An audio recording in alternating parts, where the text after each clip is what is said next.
Hello and welcome once again to the Windy City's finest on location in Grande Prairie at Studio 68. We're super excited to be here. He's Mac, I'm Perry, and this is... My name's Hannah Nott, and I have a business called The Open Palette where I teach and create art. I love that, and I love that you gave the brief description of it. That's perfect. And yeah, the purpose of this segment is to just kind of play some icebreaker games with you, get to know you a little bit, and then we'll learn about your artistic stuff a bit later. The first thing we usually do is a bit of trivia. How are you with trivia typically? I am the worst at trivia. My friends will tell you they never want me on their team. I feel like I'm in the same boat as you, so we'll see how this goes. But anyway, my first piece of trivia for you, Hannah, is former professional and Olympic boxer William Theodore DeWitt of Grande Prairie, Alberta, won what medal at the 1984 Los Angeles Olympics? Do you watch boxing at all? No? Okay, well... But the answer is sports. It's sports. But yes, which medal? A, bronze, B, silver, C, gold, or D, did not participate? Trick question. I want to go with my instinct and say bronze. Ooh, not quite. Good guess, but it was B, silver. Yeah, it's all good, all good. I'll throw it to you. Mac has prepared some secret trivia for me, and I do not know what these are. I don't have a very good streak with these typically. Whatever that means. We'll find out. What is the first piece of trivia? The first one is the equivalent to Northwestern Polytechnic in the Windy City is Lethbridge Polytechnic. Mac's father taught students there in which program? A, carpentry, B, welding, C, electrical, or D, mechanics? Oh my gosh, you've only talked a few times about your dad. What were the first two? So A was carpentry and B was welding. Welding, I know you have a bit of experience with both of those things, Mac. And I wonder where you got them from. Ooh, tough choice. I'm going to go with B, welding. Ooh, you are correct. Yes. Look at you go. Yes, that wasn't a guess at all. I actually totally knew that. Oh, yeah. Anyway, we will move swiftly along here. I'm just going to put this down to our next little icebreaker game with you, Hannah. So this or that, such as tea or coffee. I'm British, so I say tea, and if you say otherwise, then maybe we're enemies. But we'll see what we get. I'll let you do the honors, and you can read it out once you pick it. Ooh, here we go. Text or call? Text or call. I feel like I get a bit of anxiety around calling, but I love how fast and to the point it is. But also with texting, I appreciate just being able to like track everything in the conversation. So I'd probably say text. How about you? Ooh, well, I'm from the millennial generation, so text for sure. Yeah. But yeah, I'm with you on the whole text having, the history so you can look back at it. It's like, make sure you're not missing anything. But like, phone calls are nice too. Yeah. But the speed can be there, yeah. I find anything calling my phone, I'm just like, you can text me later. Yeah, or leave a message and then I can listen to the message. I'm in the same boat there. Exactly. Awesome. We'll see what we get next. Let's do this one. 17, book or movie? Ooh, I was a book nerd growing up. Yeah, I'd have to say book. Book is always better than the movie. Well, in context of cinema for sure. Yeah. But books in general, I definitely enjoy more. Yeah. And you said you even growing up, that was always the case? Yeah, so I liked reading fantasy books and stuff. And nowadays, I've been getting into the Stephen King collection. And so that's been really, really nice. Very, very thrilling because you get to kind of sit and let it stew versus like being rushed to watch through the story. Yeah. And yeah, definitely books. Yeah, sounds like a bit of autonomy. You can do it at your own pace. Exactly. Yeah. Do you like to read in like thunderstorms? Is that a thing or no? Ooh, in the rain. Like when it's just a nice, gentle rain. You got like a hot chocolate or a tea or a coffee. Yeah. You're sitting on the porch on the back deck with just a nice, gentle rain. And that's the best. That's the vibe? Yeah. Nice. I love that. Awesome. I think that's a great note to move on to our next mini game, which is Tumbling Towers. Ooh. So each block corresponds to a lovely question that I have here. Quick rule recap. Can't take from the top 3 rows. Got to try put it back on top when you take it out. I'll let you do the honors and go first. Okay, all right. I have my eyes on this one. Oh, maybe? Maybe. I guess not. Oh, 30. There you go. That one looks like it's working for you. 34. That is, what's one talent that you wish you had? Oh, Lord. You're already a very talented person, but what is one talent you wish you had? Ooh, one that I wish that I had. Oh, I know. Okay, so I have a lot of musician friends. Yeah. And a lot of them can play just by ear. So they listen to a song and they can just play it. And I'm just like, that is wizardry. Yeah. Like, I can't imagine how you can do that. So that's one thing I would love to do. And very practical. Yeah, right? I love Just that. like, I could just listen to something and then, there, I know how to play it now. Yeah. Like. Very cool. I think for myself, one talent I wish I had would just be like languages, like picking up languages. I think it would be super valuable, practical, and also just, yeah, cool to be able to understand the world in different languages, you know? Wouldn't that be wild if just like one morning you woke up and you understood like 3-5 different languages and just like, what happened? I could listen to so many different audiobooks. Well, there you go. Yeah. Awesome. I think that is all the time we have for this segment. It has been wonderful getting to know you. Yeah, this has been the Windy City's Finest on location in Grande Prairie at Studio 68. He's Mac, I'm Perry, and this has been Hannah Nott. We'll be right back. Welcome to the Windy City's Finest on location here in Grande Prairie at Studio 68. I'm Mac, he's Perry, and this is Hannah Nott at the Open Palette. Yeah, so I really enjoyed your segment with Perry and learning a bit about you as a person and getting to know you a bit with some icebreakers. But we're here for the arts. We want to talk about the arts, of course, right? So yeah, I'm really, this section is more of looking about your artistic journey and kind of where you started and where you headed and where you are now, I guess. So I'm really curious to learn all about It's a windy one. Yeah, is it good? That is perfect. I love a windy road. Yeah. Yeah, so I guess just, I know you did kind of a brief description at the beginning of the first segment, but if you could summarize it, what is your art? Well, my art is really, I do a lot of very emotional art. So I tend to dig down deep. It's kind of like therapy for me. So I get to take all these feelings and put it onto a canvas, piece of paper, anything like that. And I find that it's very much a window to the soul, kind of like how eyes are. And I think that's why I focus on portraits so much, because it is kind of like the window to the soul of people. And yeah, so I do a lot of more,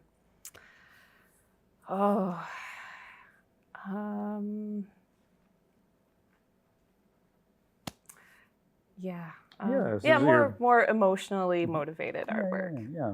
And primarily illustrations, painting, right? Oil painting? Oil paintings for sure. It's my first and one true love. That and watercolor. I can work with acrylic, but I just can't stand it. I'm sorry for all those acrylic painters out there. It's not for me. I'm just curious, what don't you like about acrylic paint? Oh gosh, it dries way too fast. I know people love it for that, but like for me, I like to work kind of more slower, more intentional. Acrylic is just a little bit on that fast side, and even if you add like slow dry mediums and like things to slow down the drying, it feels sticky, right? So with oil paints, nice and rich and buttery, and it's a very tactile thing that I really like about oils, and so yeah, it's just acrylic's not for me. That's fair. Everyone has their thing. How did the drawing kind of develop to be something a bit more serious? Oh, well, so growing up, it was in Northwestern Ontario. And whenever I say Ontario, people always think like, oh, Sault Ste. Marie, North Bay. No. Northwest Ontario is up by Manitoba border, way north. So we grew up in the middle of nowhere. And up there, it's nothing but woods and lakes for like hours and hours on end. And so there wasn't really much out there to do. And I lived on a dirt road with like 6 houses. And so aside from going out into the woods till dark, I draw, right? Draw or play with my toys or whatever, make believe and, play in the woods. So that's really how drawing or art became part of my life. I would create things out of my imagination because that's what I had, right? So. No, it sounds like a lovely childhood. Yeah, I miss it now. Yeah. What do you miss about it? I miss the sereneness, the forest, the quietness, the birds, the nature, and just no trucks going down the road with their big loud mufflers. But yeah, it's the nature and the quietness and the stillness and just taking that moment to enjoy. Yeah, that sounds great. Yeah, and like being, like you said, there's like 6 houses or something. Like being a very small community. Yeah. What was that like? Like drawing or painting, things like that. Like, were you eventually sharing that with people in the community? Ooh, okay. So there was one year where I wanted to do a lot of writing. And so I ended up making this like little newsletter that I would make up every week for every Sunday. Gosh, how old was I? I think I was in like grade 5. And so I would write up called the River Times, because we lived on a river. And so there's like 6 houses. We lived on a river. And so I ended up making like this little newsletter with like the weather, some news articles, and like I would write up my own summaries of all these different news articles, and then I would put it on people's doorsteps or inside their door. And I remember a couple of my neighbors were like, "We always look forward to like our Sunday morning paper from you." And I'm like, "Oh." So that was really nice, and just being able to do that for this little tiny community and be able to create something for people. That sounds lovely. Yeah, that's great. I guess what came next in your artistic journey?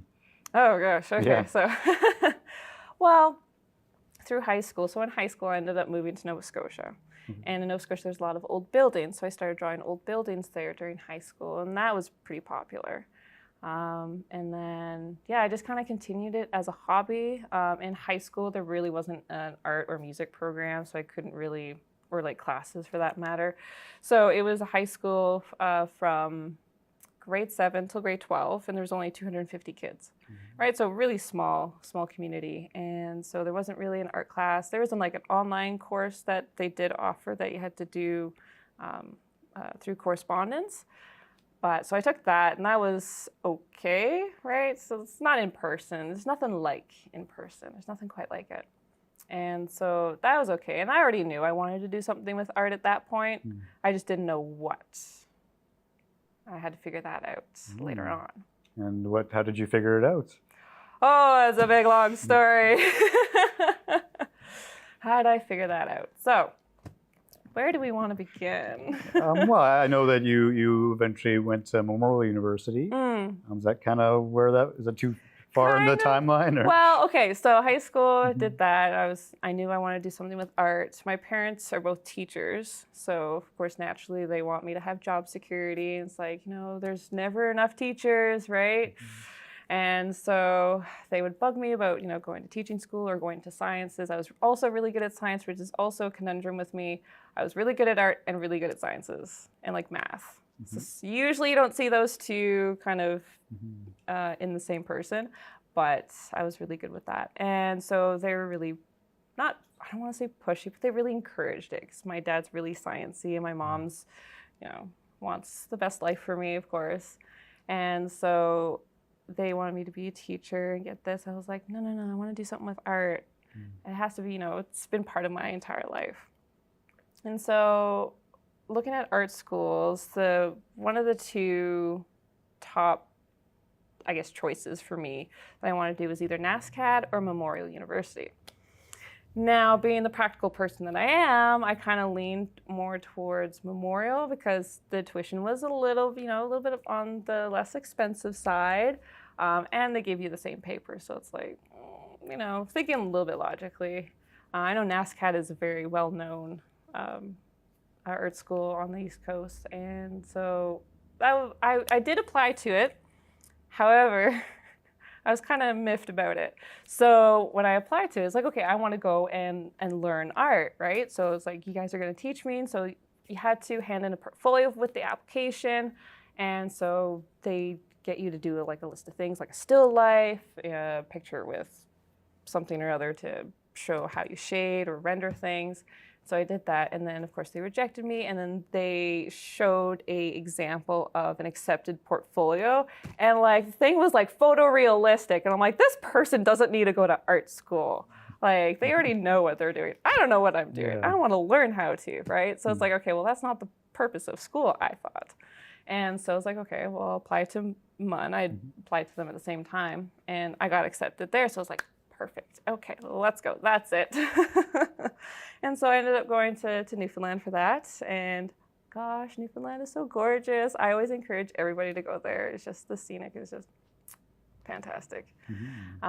Yeah, so I ended up going to MUN, and I learned a lot of things there, and it was quite the experience. And yeah, so my experience at MUN was kind of a mixed bag.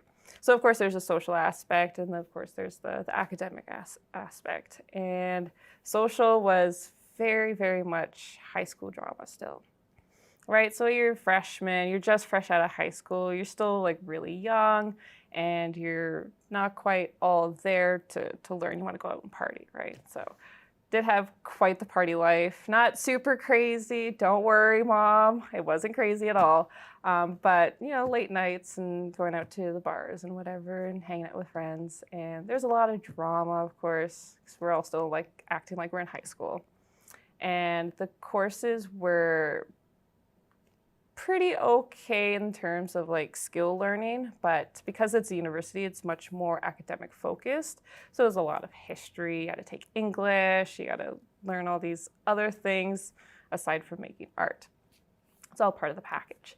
But there's this one painting course that I like mentioned earlier as well, where they'd introduce you to this medium, but not teach you how to use it. So I was kind of like, I don't really like that. Like, I was in the same class of like people who,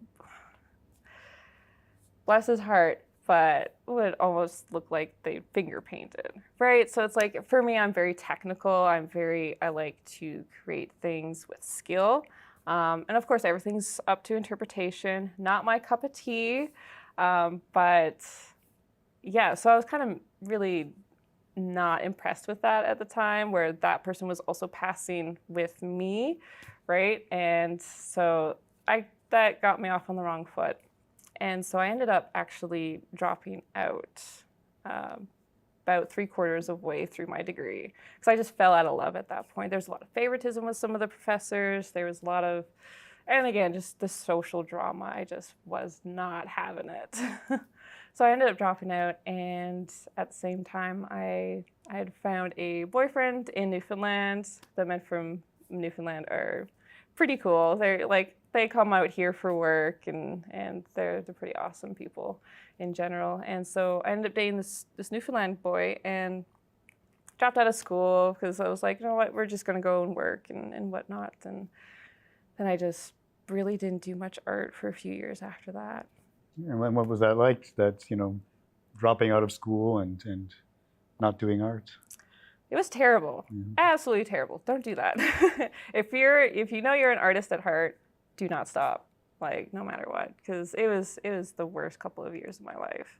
Like, just working and then drinking on the weekends and going back to work and then drinking on the weekends and just this whole cycle, and it was just over and over and over. It's just like, nah, it's not for me. And then I guess, what changed that got you back into art?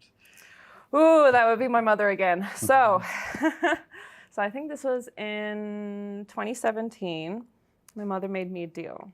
She's like, you go back to school, get your degree, get that little piece of paper, and I'll take you a trip to Poland. And so, because her family's over there, right? So I never really got to meet that side of the family at that point. And so I was like, deal. I want to go to Europe. I want to see that part of the world. Let's go. So I ended up moving back to Newfoundland and getting my degree. My mom took us the family trip to Poland. And so we went to Krakow. It's the second largest city in Poland, I believe, and very, very historical. Lots of architecture, beautiful churches, the art galleries, the museums. My uncles took me out to a art gallery. It was for an artist, Likshinsky. So he is like a horror nightmare artist, and he's like super famous for like creating these very dreamlike monsters and just like horrific scenes with like skeletons in the walls, and it's wild. Look it up at your own discretion, but it's that was inspiring to me because I loved it. And this gallery was all pitch dark. Everything was blacked out except for the spotlights on all the paintings. And it just made them glow. And like they had these beautiful colors. And of course, it's oil paint, right? And so that was just so inspiring. I spent like 2 or 3 hours in that gallery, and it was the best experience. I'm like, this is the life. Like, I want to do this, and I just want art to be part of my life and just to live it and breathe it. A lot of people don't have the patience for it, and that's very challenging to learn, is patience. I'm very terrible with patience. My friends will tell you. And yeah, so I think that was probably the most challenging part about the whole journey, was the patience. Okay, yeah, tell me more about that. So do you have maybe an example of, like, yeah, it takes patience. Is that kind of like setbacks? Is that trying to like get into certain scenes, or what's? Yeah, what does that so take? like basically going to events or even like markets and not seeing like a lot of success or people reaching out to you to create paintings or portraits or anything like that, and just like not feeling like you're doing the work you're supposed to sometimes. So there's a lot of ebb and flow to it. It's like some months there'll be like, you know, endless people being like, hey, I want you to do this for me, or I want you to do that, or come out here to do this event. And other months there'll be nothing. Right. So it's just kind of part of the lifestyle, where it just kind of goes up and then down and then settles and then up and then down and settles and back and forth. Right. So you kind of have to go with the flow. And were you able to kind of figure that out early on, or did it take a while to? I knew it early on, but I didn't want to accept it. It's like, if I'm not doing really great now, then I'll never do great. I had that kind of mindset, especially towards learning too. It's just like, if I can't do it now and do it great within the first couple tries, then I give up. And I was like, no, I got to be persistent. I got to keep at it. I got to be patient with it, and myself, most importantly, and just trust the process. That was the most challenging part. Yeah. And over that 7 years, was there a point where that kind of started to shift, or maybe there was more ups than downs possibly? In the last couple of years, actually, when I started putting a lot more effort and time into advertising myself, that's one of the things a lot of artists don't do, is they don't like to talk about themselves. And I was a really shy person. And if you met me 5 years ago, let's say, completely different personality. I feel anyway. And people have told me too. But yeah, so it's definitely changed me as well over the years, and just trying to get out there, put myself out there, get over the anxiety of, you know, being in public eye or just in a grocery store. Right? Some days I couldn't even go into a grocery store. I just couldn't handle it. But now I'm like, yeah, let's go. Let's go do a thing I've never done before and see what happens. Right? So yeah, we're almost out of time for our segment, but we can maybe get a bit more of your journey. And so, you know, we're kind of in that last 7 years or so. yeah. Yeah, I guess kind of what happened next, where there was kind of a shift. I know there's like Open Palette Studios. I know you're doing Yes. teaching. Yes. Yeah, what kind of came next? Okay, so after I, you know, very intentional with my decisions and everything, I ended up wanting to create my own business and like really get into that part or that aspect of it. So it took me 3 days straight to come up with this name. So previously I had been going under like a tag or a name called, from concept to fine art was like my tag name. And it was too long to create as a business name because it didn't roll off the tongue. Like, from concept to art, the studio, like how does it doesn't really fit. So I spent days and days, like, you know, using AI ChatGPT, be like, hey, give me some ideas to kind of start off with, and like it didn't help whatsoever. And so I just started looking for things that were similar, and I ended up coming across Open Palette, and it's a painting technique which also describes my from concept to art, which is like from start to finish, where you kind of pivot and you kind of go off on your path that you think you're going to go to, right? You just kind of take all these detours when creating.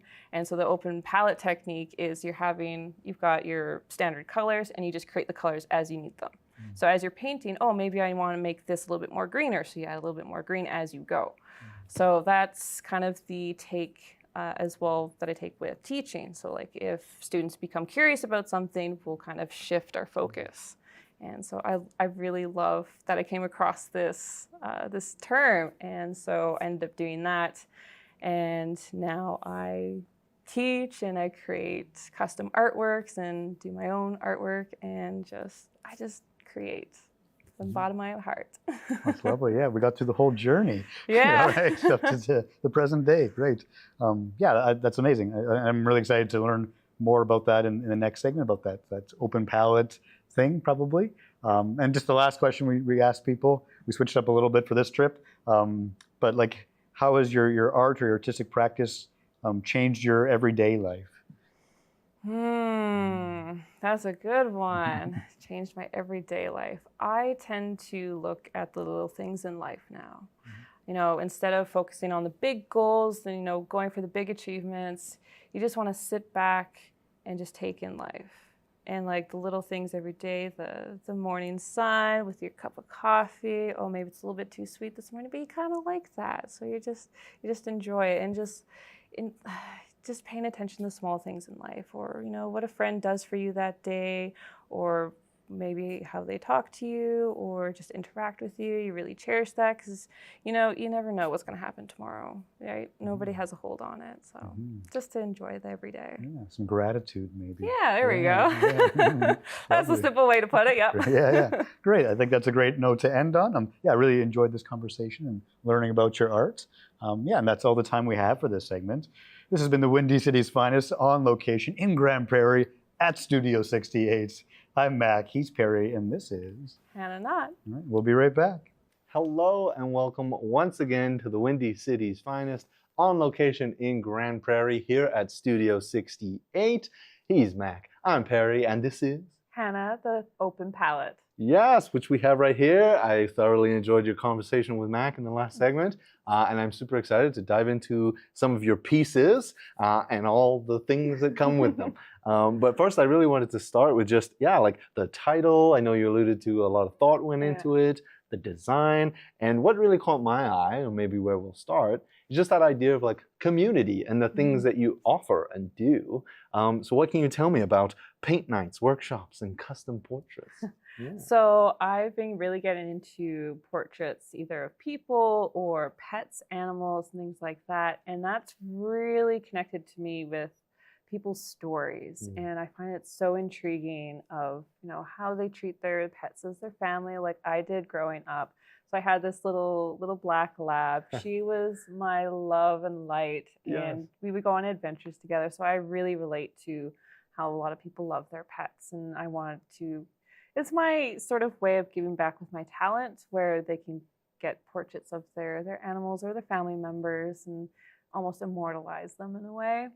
And so that's been really, really nice, and connecting with people that way. Paint nights is just a really fun way to get non-artists, artists alike to get together, have a night of creativity, maybe sip a little wine, and just have fun, because humans are creators and creativity is in all of us, and I will die on that hill. I love that. I love that. Yeah. Yeah.